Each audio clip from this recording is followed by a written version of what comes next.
Good afternoon, everyone. My name is Sowmya Parthasarathy, and I'm an architect and urban designer. I work in Arup's integrated city planning group. I was born and raised in India. I studied architecture in India, and I cut my teeth as an architect in India. And then left. I went to the States to study further. I lived there for a number of years, and I've been in London for the last 10 years. So been all over the place, but my roots are from India. I grew up in Delhi. My parents are from Chennai, so I know North and South pretty well. Which are the... oh, yes. So Nick asked me to maybe speak a little bit about this new phenomenon called smart cities in India.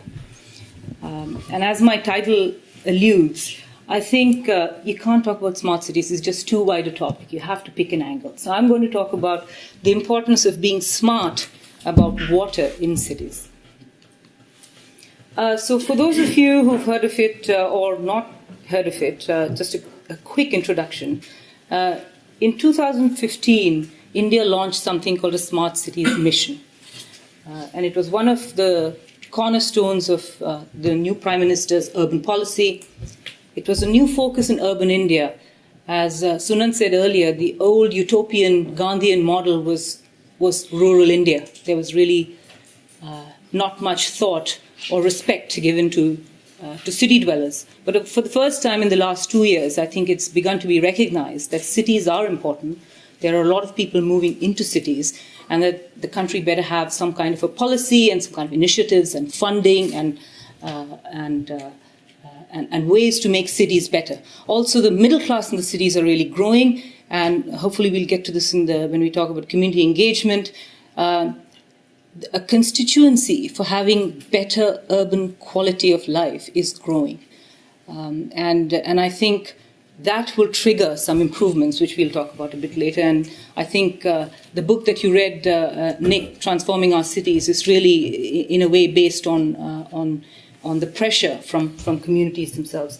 100 cities were supposed to be selected to be smart. About 98 have been selected based on a competition. All cities were supposed to prepare a proposal for being selected as smart cities. They were expected to come up with an area-based proposal, so a piece of land and what they might do with it, and one initiative that was pan-city. It could be about transport, it could be something policy-related, it could be about air quality, so one each.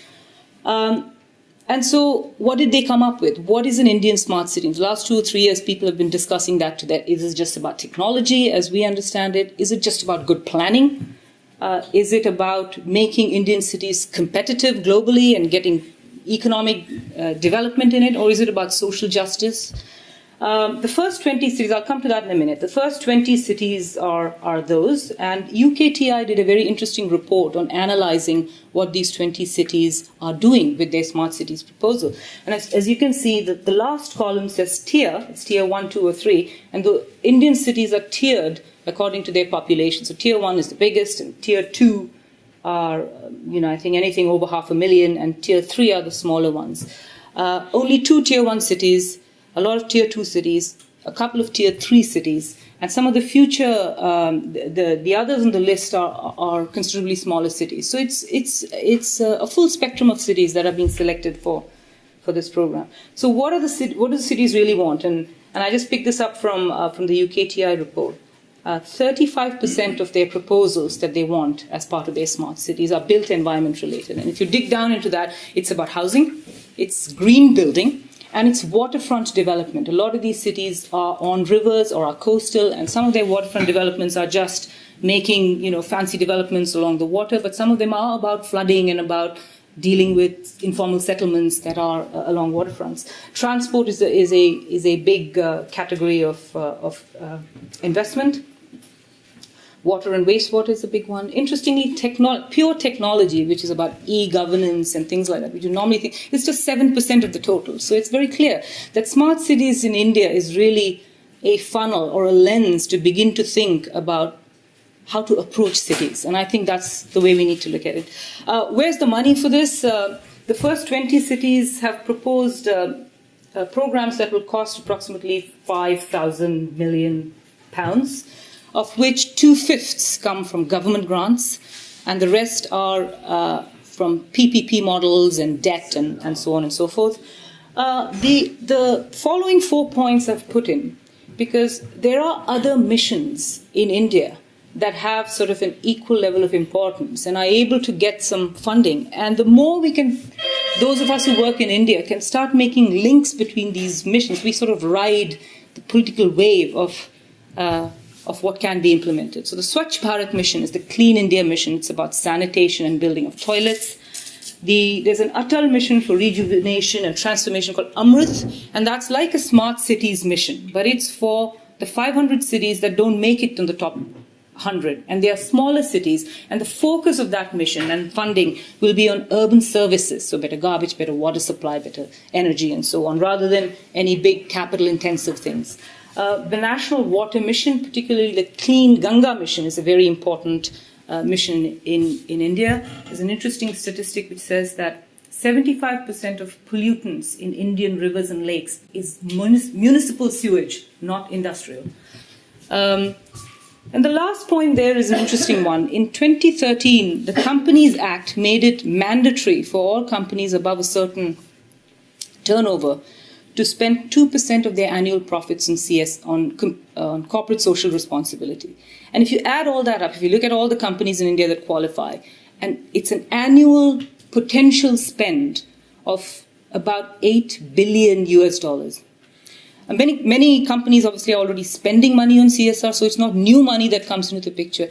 But that is the scale of sort of private sector, corporate social responsibility type money that can be spent. There are certain sectors in which they can spend it. They're supposed to report back on it. And many of what issues we consider good planning actually do fall in that. So, here's where some money is for beginning to do a few things in Indian cities. So just quickly on the water crisis in India, we talk about water and many of us don't realize just what an incredible impact it has on quality of life in cities. A few interesting things here. Not a single Indian city has 24-hour piped water supply. And the average for Indian cities, I grew up in a household where we stored water in buckets every morning, 2 hours a day. It's still the case. Only 30% of households connected to wastewater. Groundwater depletion in India is huge, and only part of this is due to agriculture. The rest happens in cities because, as I'll come to it in a minute, allocation of land where you grow is a complete mess. India does not practice risk-based land use planning in any way, and so it's in cities where the groundwater is depleting even faster than out in the rural areas. Millions, hundreds of millions of people affected by drought on the one hand and flooding on the other. And here are some recent catastrophes which some of us may have seen. The Chennai floods of 2016, or was it 2015? 2016 was huge. By many people's account, somewhat preventable. $3 billion in damage within 2 weeks. The two other pictures on the top are from Bangalore recently. Bangalore, the city of lakes and city of gardens traditionally. Two of those lakes in recent time, one of them had fish kills regularly. You can see that. And the other one caught fire because of toxic foam on it. These are lakes in the middle of one of India's richest cities. It's shameful. And several other floods in many other cities which could have been preventable. My own city where I grew up, Yamuna, Delhi, the river Yamuna is still the main source of potable water, which is treated, of course, in the city, and it's considered by most people to be dead. It is so polluted.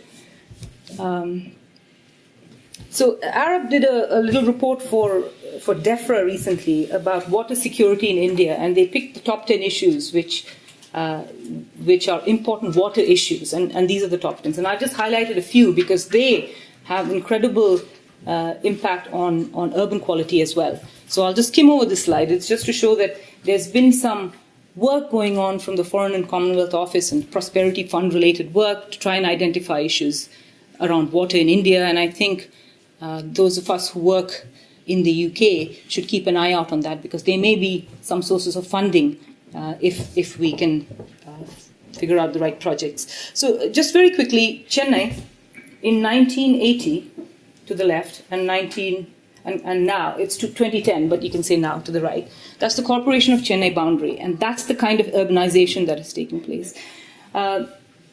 in 1980, 80% of Chennai's corporation was some designated wetland or the other.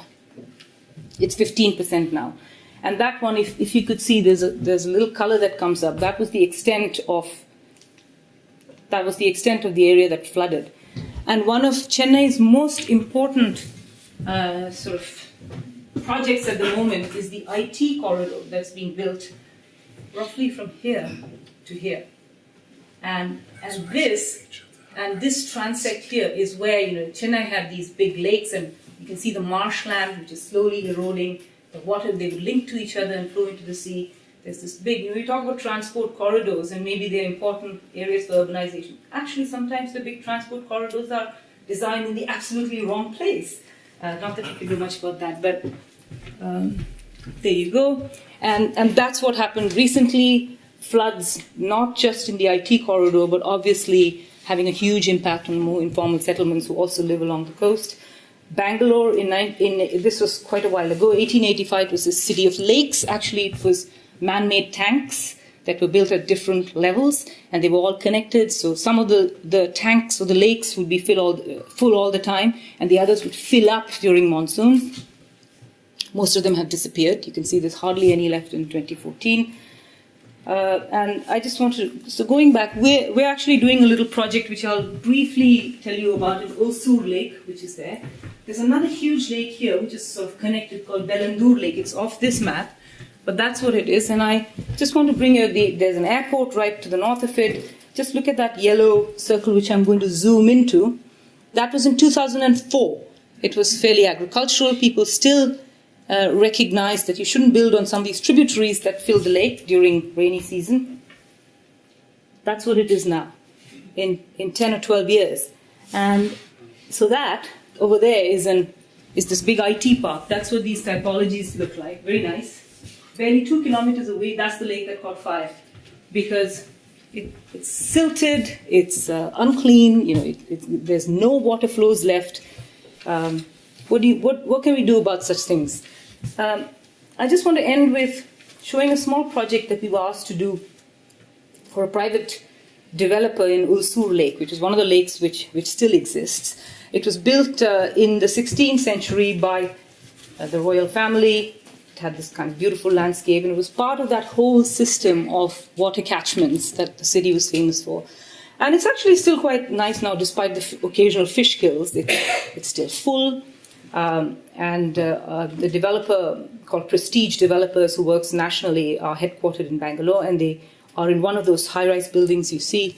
And they wanted to use their corporate social responsibility funds to make the lake a better place. It's very hard to actually get to the lake. And they thought maybe it's a good idea. They'll improve public access. It'll also help generate value for the land holdings they have.